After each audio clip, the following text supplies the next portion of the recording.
attirante. Être grosse, avoir du poil sous les bras, jurer comme un charretier, parler comme une racaille, se dévaloriser par un style vestimentaire immonde, etc. Bref, la prochaine fois que vous croisez une fille qui ressemble à un maçon ou une catholique, les sujets féministes sont de plus en plus caricaturés dans les médias.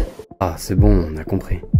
On entend souvent qu'on parle trop de féminisme et que la lutte n'a plus de sens. Mais dans les faits, les chiffres et les vécus nous montrent bien qu'on n'y est pas du tout. Selon la dernière enquête du collectif No Truth, 81% des femmes rapportent des faits de violence psychologique, physique ou sexuelle au cours de leur rapport avec un ou plusieurs partenaires. Selon une étude du Haut Conseil à l'égalité entre les femmes et les hommes en 2022, 10% des hommes auraient eu des relations sexuelles alors qu'ils auraient eu un doute sur le consentement de leur partenaire. Si 8 femmes sur 10 rapportent des violences et qu'un homme sur 10 dit en avoir commis, il y a un souci.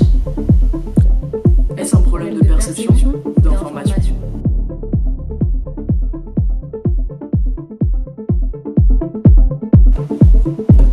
Mais meuf, je sais pas par où commencer.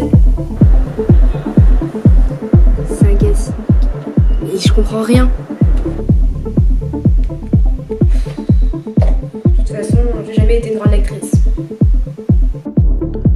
Nous, ce qu'on propose, c'est une application mobile féministe, gratuite, l'Incendiaire. Le but, c'est de répondre à ces différents blocages et enfin faire avancer les choses. On pourra y retrouver des contenus vidéo, photos, podcasts, articles, de la BD, des jeux autour de thématiques féministes. C'est un nouveau réseau social dans lequel chaque utilisateur a son propre profil.